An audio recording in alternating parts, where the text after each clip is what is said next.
ya kan? Nah, kalau sudah bisa seperti itu, maka teman-teman bisa merangkai sendiri nih, etika bisnis itu apa sih sebenarnya? Dari bahasa teman-teman. Dari understanding teman-teman dari yang Pak Beni barusan jelasin. Nah, kira-kira kalau perusahaan kita itu memiliki sebuah etika dan memiliki sebuah bisnis, dua kata kunci tadi, digabung. Jika perusahaan kita, korporasi kita memiliki sebuah etika bisnis yang sangat baik, kira-kira lah teman-teman ya, perusahaan kita itu bisa sustain nggak? Kira-kira perusahaan kita itu bisa berkelanjutan nggak? Kira-kira perusahaan kita itu bisa bertahan nggak di tengah-tengah kondisi-kondisi yang tidak baik-baik saja ini? Nah, teman-teman bisa jawab sendiri kan? Karena etika bisnis kita tadi itu bukan hanya untuk ke shareholder toh, ke seluruh pemangku kepentingan, kepada seluruh stakeholder. Siapa saja yang menjadi stakeholder? Ingat kuliah sesi 1, yang menjadi stakeholder siapa? Stake loh ya, bukan share loh ya. Kalau share itu shareholder itu pemegang saham.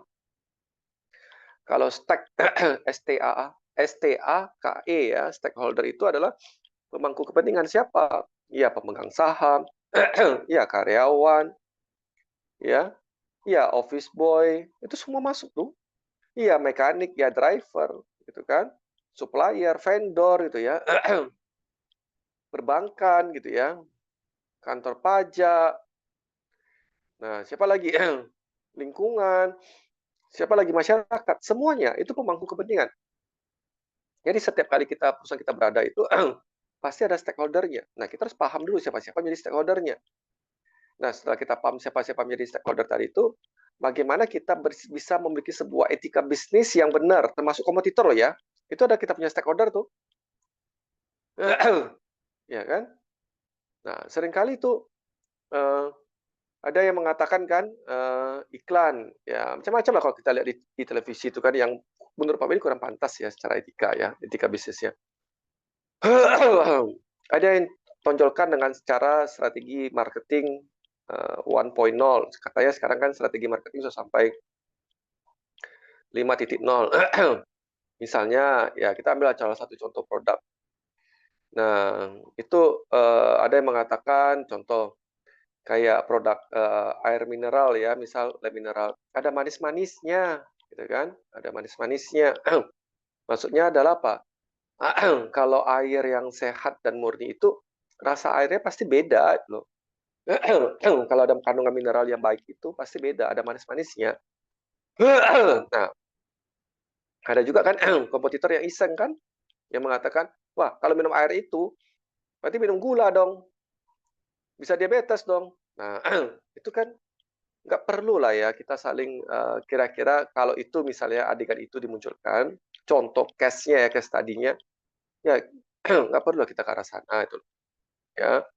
Makanya strategi marketing itu sebenarnya jangan letakkan ke produk teman-teman. Ya kalau ke produk, wah kita punya produk ini bagus gitu ya, bahannya bagus, jangan. Tapi lebih kepada ada sebuah sensasi yang luar biasa kalau menggunakan brand ini. Ya kan contoh, kalau kita duduk misalnya di Starbucks, apakah yang ditonjolkan sebenarnya kopinya? Tidak sebenarnya. Tapi kalau duduk di Starbucks itu, yang ditonjolkan apa?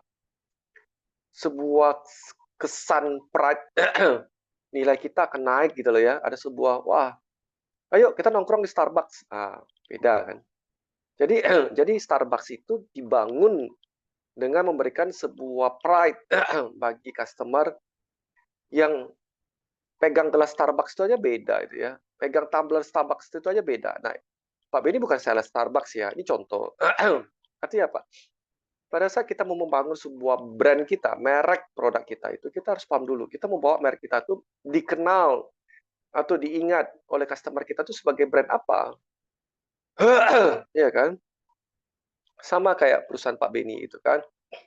Ya, Pak Benny kepengen perusahaan Pak Benny itu di brand positioning-nya tadi ya, di tengah-tengah diingat lah ya, ya bahasa keren di marketing itu top of mind gitu ya. Nah, Pak Benny sampai belajar ke arah sana, Pak Benny kita seorang accounting terhadap bisnis. Iya, betul. Makanya Pak Benny bilang luar biasa. ya di kampus teman-teman ini belajar akuntansi bisnis ini luar biasa. Top of mind. Pak Beni kepengen diingat brand Pak Beni adalah apa? Di mana saya ada, di mana saya berada, saya ingin membuat orang lain yang masuk ke ekosistem saya atau misalnya vendor, supplier, customer, termasuk kompetitor yang masuk ke dalam ekosistem saya. Saya kepengen eh, vendor, supplier, dan customer, bahkan kompetitor sekalipun masyarakat itu, mereka bisa bertumbuh secara sehat gitu loh. Misalnya contoh UMKM yang masuk ke dalam ekosistem perusahaannya Pak Beni. Ya Pak Beni kepengen UMKM tersebut bisa bertumbuh secara sehat. Misalnya Pak Beni membentuk ekosistem disabilitas gitu ya, contoh. Ya, karena Pak Beni kepengen mengajak orang-orang yang lain, ayo dong kita bantu misalnya si disabilitas tadi. Kenapa?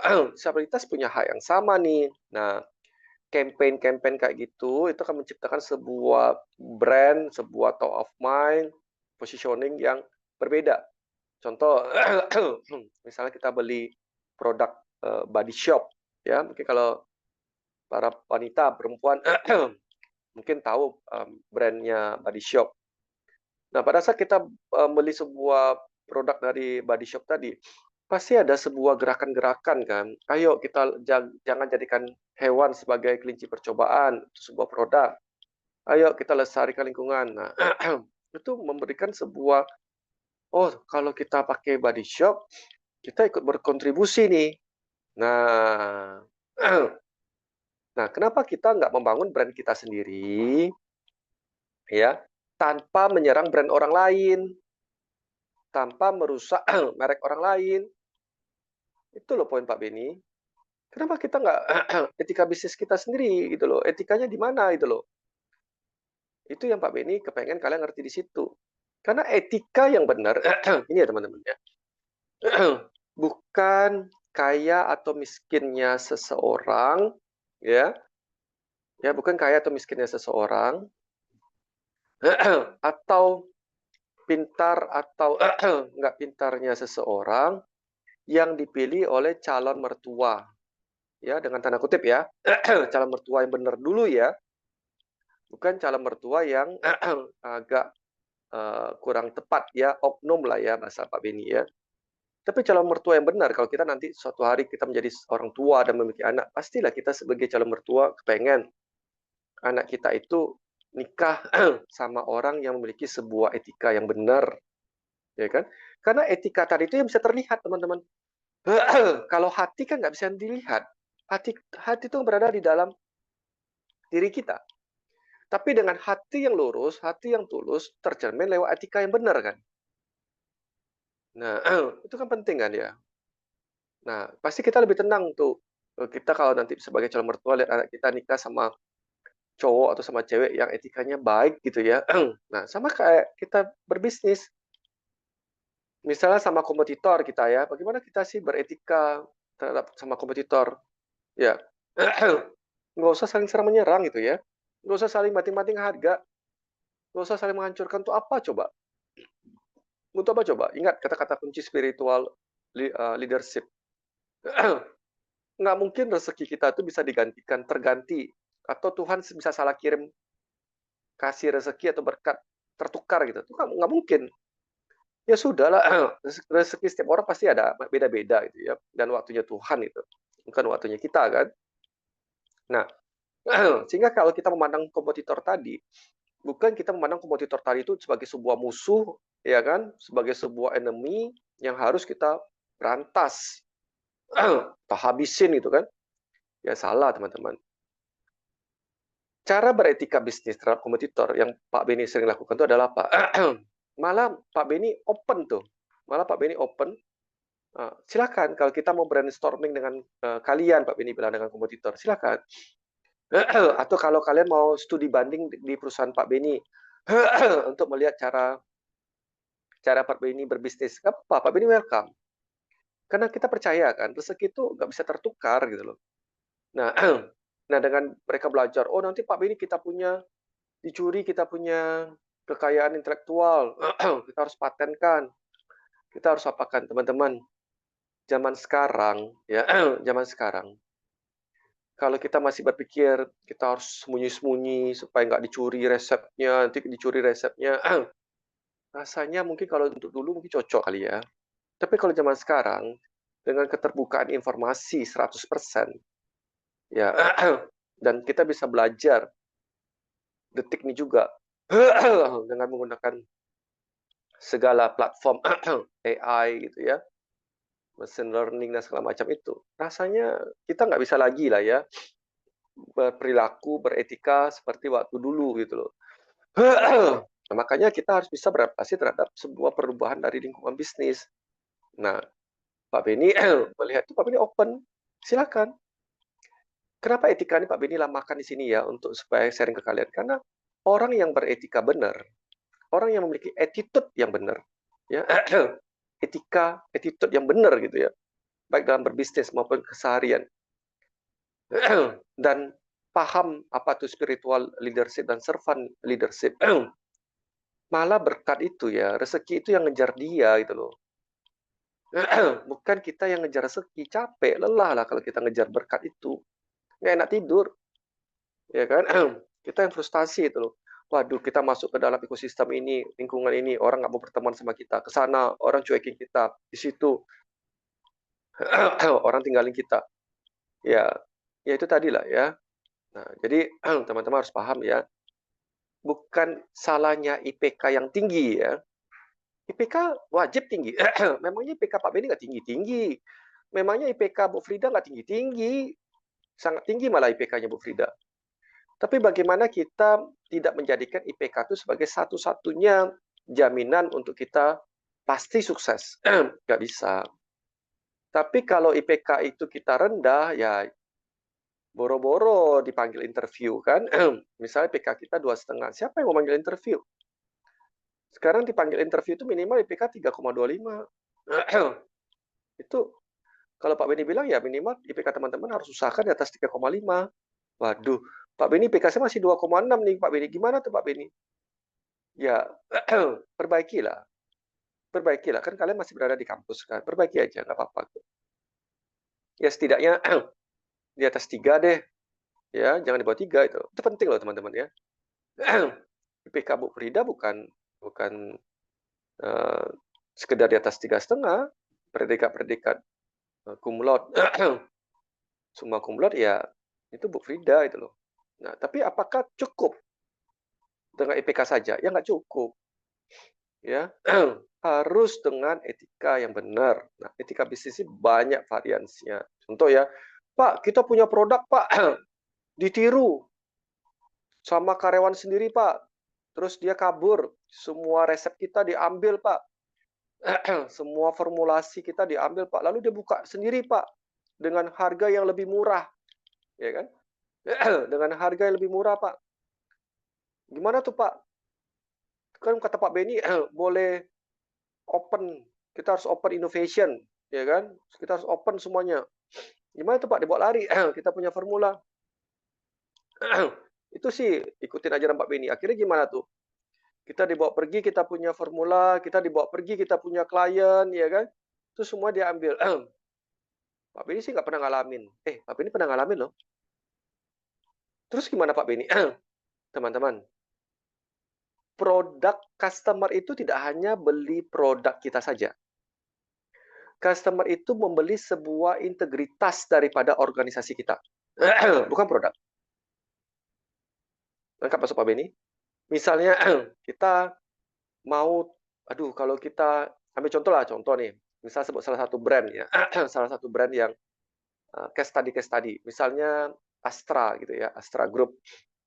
Waduh, kalau pakai brand Astra Pak Beni, itu tenang kita Pak Beni.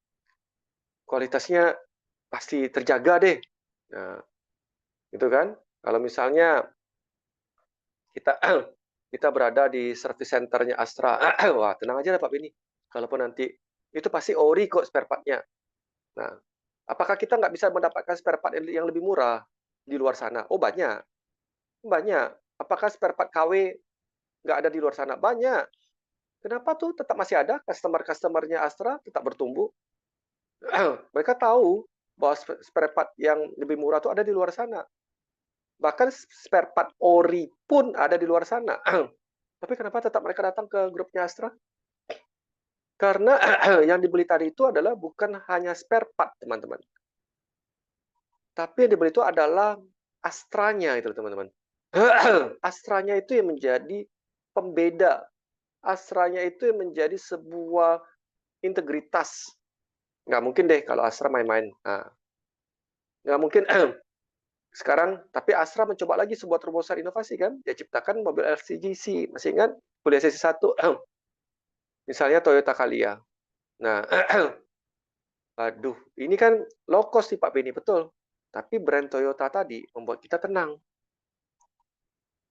Brand Toyota tadi, coba sekarang misalnya Calya, tapi jangan pakai logo logo atau mereknya Toyota. Pakai merek lain. Membeli nggak? Belum tentu. Bukan berarti pasti beli atau nggak beli ya, belum tentu. Tapi kalau sudah ada, sama kayak Honda kan, Brio misal contoh. Coba lepaskan tuh, dia punya label Hondanya. Dan kita bilang itu bukan Honda yang produksi. Apa kita mau beli? Belum tentu. Artinya apa? Boleh low cost, boleh biaya terendah, ya kan? Tapi siapa yang menjamin produk tadi? Brand mana yang menjamin produk tadi? Oh, brand Honda loh yang jamin. Oh, brand Toyota loh yang jamin. Nah, kita tenang. Nah, artinya apa? Jangan hanya berfokus kepada produk, takut dicuri kita punya resep. Pak, saya buat pisang goreng saya ini enak, Pak. Pisang goreng madu. Wah, enak banget pisang goreng madu saya, Pak. Tapi formula dicuri, Pak. Misal pisang goreng madu Budi gitu ya.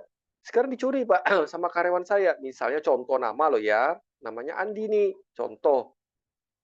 Dia buka lagi, pisang goreng madu Andi. Terus dijual lebih murah. Apa lantas serta merta customer akan berpindah? Semuanya belum tentu.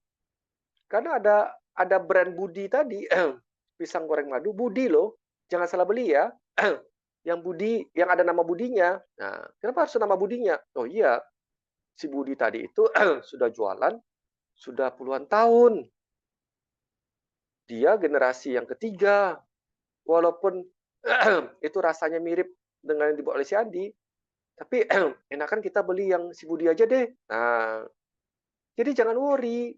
Kalau misalnya produk itu, resep kita itu ternyata kita diambil sama orang lain, biarin aja. Karena diri kita lah, merek kita itu loh, brand kita itu loh. Brand kita itulah yang menjadi sebuah pembeda itu loh. Dibandingkan dengan brand yang orang lain dan harga jauh lebih murah. Nggak bisa, teman-teman. Tapi kita juga jangan terlalu angkuh, wah mentang-mentang brand kita sangat baik, terus kita tidak mau berpikir mengenai produk yang lebih biaya rendah. Contohnya kayak Toyota. Toyota kan akhirnya membuat sebuah mobil kan yang namanya Calya kan, Toyota Calya kan. Itu kan mobil low cost. Jadi dia tetap tidak bertahan kan di sebuah produk dengan nilai yang relatively medium price kan. Dia turunkan ke low price-nya. Masuk dia ke segmentasi low price. Ya kan? Nah, artinya apa? Itu sebuah strategi bisnis yang dibangun. Tapi yang pesan ingin Pak Beni sampaikan adalah apa? Nggak usah terlalu fokus kepada takutnya hilangnya sebuah resep, sebuah formula, sehingga kita benar-benar ketakutan nggak jelas. Contoh ya, Pak Beni kasih tahu ya. Misalnya kita buat masakan gitu ya. Misalnya kita buat rawon deh, buat rawon. Walaupun ya kita sudah kasih tahu rawon tadi bumbunya sama persis, masukin bumbu A, bumbu B, bumbu C gitu ya. Terus biarkan mendidih berapa menit sama persis nih, ya kan? Tapi tukang masaknya berbeda, itu rasanya berbeda loh. Berbeda loh. Lengkap masuk Pak Beni ya. Jadi artinya apa? Kita beretika tadi itu kepada termasuk kepada sekalipun even kepada kompetitor pun nggak apa-apa. Nah, apalagi kalau kita berniat menghancurkan kompetitor, itu nggak masuk di akal itu loh. Berarti kita tidak punya hal-hal yang hal-hal yang unik, hal-hal nilai tambah yang unik, sehingga kerjaan kita tuh cuma bisa menghancurin orang lain. Berarti diri kita tuh sebenarnya tidak, kita tahu diri kita tuh sebenarnya tidak punya kemampuan lebih kan? Nah, yang dilakukan yang dilakukan berikutnya adalah apa? Ya udah, brand orang lain tuh gue hancurin, gue rusak si kompetitor. Karena saya sadar bahwa saya tidak punya kemampuan yang lain selain merusak orang lain. Tapi kalau kita punya kemampuan dan kita sadar nilai tambah diri kita, ya kita enjoy aja sama kompetitor. Oh, silakan. Ayo bareng-bareng yuk kita kita masuk ke industri ini. Nah, makanya bisa terbentuk yang namanya asosiasi asosiasi dalam sebuah industri. Nah, artinya apa? Ayo kita bareng-bareng mengelola industri ini dengan regulasi-regulasi yang kita atur supaya etika bisnisnya lebih terjaga. Nah, itu kan enak, ya kan? Itu loh yang Pak Beni ingin sampaikan ke kalian mengenai sangat penting etika bisnis. Pak, kalau etika bisnis itu Pak ya, ada sedikit biaya tambahan, ada sedikit biaya apa. Teman-teman, dalam melakukan etika bisnis, ya tidak akan bisa membuat perusahaan kalian itu tutup jika mengeluarkan budget untuk itu. Nggak akan membuat perusahaan kalian tutup. Etika bisnis terhadap masyarakat, etika bisnis terhadap lingkungan. Waduh, kan ada ekstra tambahan effort lagi, Pak. Kita harus limbah itu sebelum dibuang harus diolah dulu, jangan dibuang ke sungai dong, ya kan? Nah, itu nggak ada masalah kalau kita kasih budget ke arah sana. Nggak akan buat perusahaan kita rugi, nggak akan buat perusahaan kita tutup. Tapi ya pasti membuat perusahaan kita tutup kalau kita tidak punya etika bisnisnya. Contoh, kita sembarang buang limbah di sungai, terap sekali. Masyarakat mengamuk, ya kan? Lalu Kementerian Lingkungan Hidup juga sudah memberikan sebuah sanksi yang tegas. Izin usaha kita dicabut. Nah, mana yang lebih fatal? Artinya apa? Ya udahlah, etika bisnis ini, etika itu bukan hanya diterapkan di bisnis, etika itu juga diterapkan di perilaku kita sehari-hari gitu loh. Misalnya ada orang yang lebih tua, kita sapa, Pak, Bu, selamat siang. Semoga sehat selalu ya, Pak. Kan etika kan? Ya, jadi jadi baik manusia yang memiliki sebuah etika, baik perusahaan yang memiliki sebuah etika, itu lebih bisa bertumbuh, ya, lebih bisa sehat gitu loh. Nah, baru kata kuncinya bisnis. Bisnis itu adalah sebuah pertumbuhan dari sebuah nilai tambah ya, yang dirasakan, yang dinilai dari customer perspektif dengan diri kita, itu penting ya. Kurang lebih seperti itu Bu Frida, dari sisi, understanding etika bisnis, semoga, banyak hal yang bisa didapetin insight-nya. Silakan Bu Frida. Ya Pak, kita lanjut yang nomor 2 ya Pak. Boleh. Nomor dua, pusatkan perhatian pada reputasi jangka panjang. Dan nomor 3, Hmm. bersiaplah menghadapi konsekuensi yang kurang baik bagi diri Anda bila berpegang pada perilaku etis. Ya, artinya kita harus fokus kepada jangka panjang gitu kan, konsekuensi-konsekuensi tadi itu pastilah. Jadi gini teman-teman ya, jadi gini, kita diam sekalipun, pasti tetap ada orang yang nggak suka sama kita, bener kan? Kita ngomong pun, pasti juga ada orang yang nggak suka sama kita. Kita nolong orang lain pun, pasti tetap ada orang yang berpikiran negatif sama kita. Kita nggak nolong orang lain pun, pasti juga ada orang yang juga berpikiran yang nggak benar dalam kita. Artinya apa? Yang ingin Pak Beni sampaikan, sudah nggak usah hiraukan orang-orang dengan pemikirannya masing-masing. Kita nggak bisa kontrol mereka. Berpikiran apa mengenai kita. Berpandangan apa mengenai perusahaan kita. Yang penting adalah apa? Selagi niat kita tulus, spiritual leadership, servant leadership, kenapa kita nggak fokus kepada orang-orang yang mendukung kita? Kenapa kita nggak fokus kepada lingkungan bisnis yang mendukung kita? Kenapa kita habiskan waktu kepada orang-orang yang selalu mencederai kita? Kenapa kita berfokus kepada perusahaan-perusahaan atau kompetitor yang selalu menjelekin kita? Kenapa nggak kita fokus kepada kompetitor yang mendukung kita? Kenapa nggak kita fokus berteman kepada teman yang mendukung kita? Kenapa kita buang energi kita untuk berfokus kepada kita baik pun salah, kita jahat pun salah? Kenapa kita mesti berfokus kepada orang-orang kayak itu? Hidup ini kan pilihan ya. Kita kan bisa memilih. Nah, yang Pak Beni ingin sampaikan adalah, udahlah, Nggak usah terlalu fokusin kepada hal-hal, karena kita diam pun teman-teman, kita diam ya, nggak ganggu orang, kita tenang. Pasti juga ada orang yang nggak suka sama kita. Boleh dites. Kita kasih pun nih orang ini niat nih, misalnya bantuan sumbangan ya, pasti juga ada orang yang nggak suka sama kita. Artinya apa? Hidup kita nih sekali loh di dunia ini, dan sebentar loh waktu kita di dunia ini. Perusahaan kita itu dan diri kita ini terlalu berharga loh. Keluarga kita terlalu berharga loh. Untuk kita menghabiskan waktu kita itu hanya berpikiran kepada orang-orang yang selalu negatif ke kita. Kenapa kita nggak fokuskan kepada orang-orang yang selalu mendukung kita, perusahaan-perusahaan yang selalu mendukung kita, vendor-vendor yang selalu mendukung kita. Contoh, misalnya vendor tadi, supplier tadi selalu mendukung kita. Dan kita pembayaran kita ke vendor supplier itu misalnya 1 bulan. Kalau kita punya uang, kenapa kita bayar 3 minggu misalnya? Kenapa harus tunggu 1 bulan? Iya Pak Benny, kita kan harus putar dulu operasional. Nanti setelah itu kalau perlu vendor tadi yang kita sudah komit 1 bulan, kita undur deh sampai 3 bulan. Kita undur deh sampai 6 bulan. Kalau perlu nggak usah kita bayar ke supplier sama vendor tadi. Mungkin mungkin kita bisa berbuat hal seperti itu loh ya. Tapi kita tidak bisa berbuat hal yang sama, berulang untuk vendor atau supplier yang lain loh. Dan itu kita akan dicap loh. Kami tidak akan mendukung perusahaan itu. Mereka tidak punya etika, mereka tidak punya komitmen yang bisa dipegang.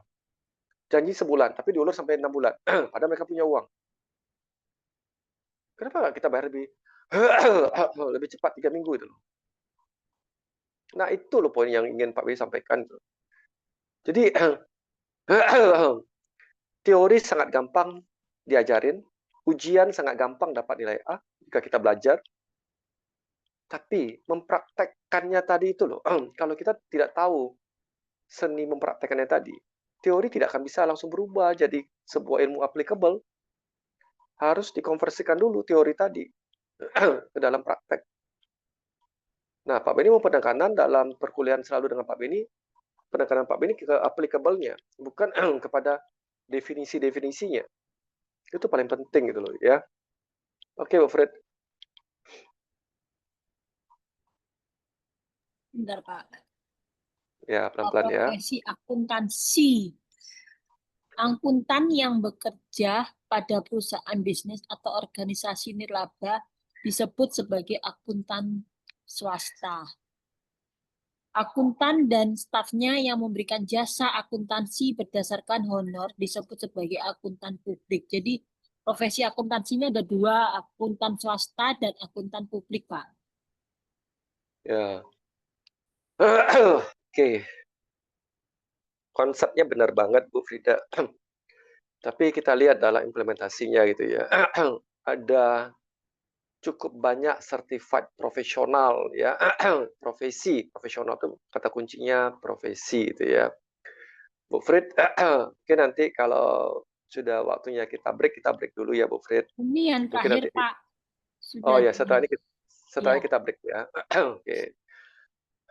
Jadi sekarang dengan perkembangan teknologi itu ya, pengembangan metode pembayaran, Bitcoin ya, AI, ya segala macam tadi itu ya. Nah, setiap keilmuan pasti berkembang mengikuti perubahan zaman gitu ya. Jadi kalau Pak Beni boleh menyampaikan, ambil contoh ya. Jadi kalau kalian kerja di perusahaan, kalian disebut dengan nama seorang, kata Bu Frida tadi adalah akuntan swasta itu ya. Nah, makan gaji lah kira-kira seperti itu. Akuntan swasta, seorang accounting. Kita mau cari seorang GM Finance, Accounting dan Tax, GMFAT, itu sering ya. Kalau kita lihat di aplikasi job search itu ya, kayak Job Street, pasti tulisannya mencari seorang general manager atau manajer FAT, Finance, Accounting, dan Tax. Gitu kan. Ya, kita sebut dengan nama accounting lah ya, atau akuntan. Nah, ada lagi yang namanya KJA, Kantor Jasa Akuntan. Kantor Jasa Akuntan itu sebenarnya sangat mirip dengan KAP, Kantor Akuntan Publik. Sangat mirip sebenarnya. Apa yang membedakannya? Ntar.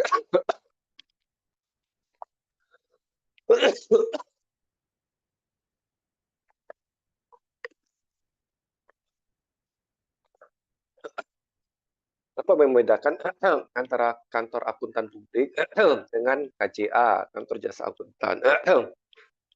KJA sebenarnya layanan atau services yang diberikan oleh KJA dengan kantor akuntan publik itu mirip, tapi tidak sama itu ya.